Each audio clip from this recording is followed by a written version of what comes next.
Some of America's most exclusive schools face a fresh review of how race is used in college admissions. One estimate shows more than 43% of incoming students at Ivy League schools were minorities in 2015. That's up from 37% in 2010.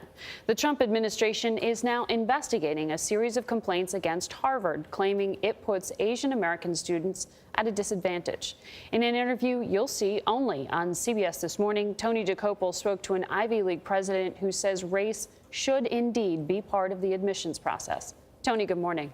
Good morning. Earlier this year, documents revealed Princeton admission officers discussing race and ethnicity of potential students in stark, sometimes uncomfortable terms.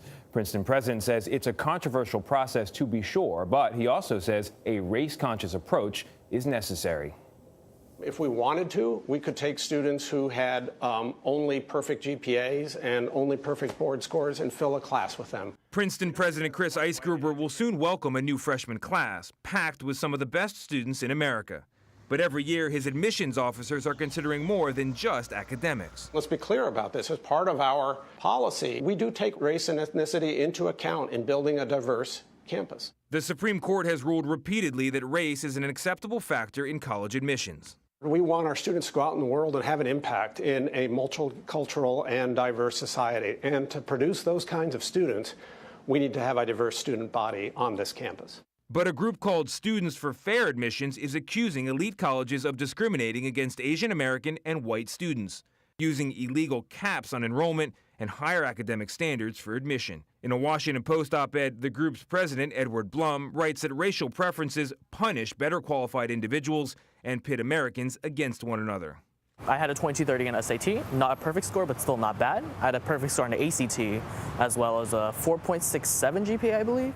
In 2012, Michael Wang applied to almost every Ivy League school, but was only accepted to one. Had I been African American Latino, I might have gone to more schools. I'm not even sure myself. In 2015, federal civil rights investigators reported no evidence that Princeton University used separate admissions processes, reviews, or tracks by race. But according to documents released this spring, admissions officers did discuss applicants in racial terms. No cultural flavor, reads one review of an Hispanic applicant. Very few African Americans with verbal scores like this, reads another. Can you guarantee that Asian American and white applicants are not being held to a higher standard than other groups? Yes, I can guarantee that all of our students are held to an equal standard. It's tough to get into Princeton, and it's tough to get into our other Ivy colleges, regardless of what group you're from, but everybody gets a fair shake.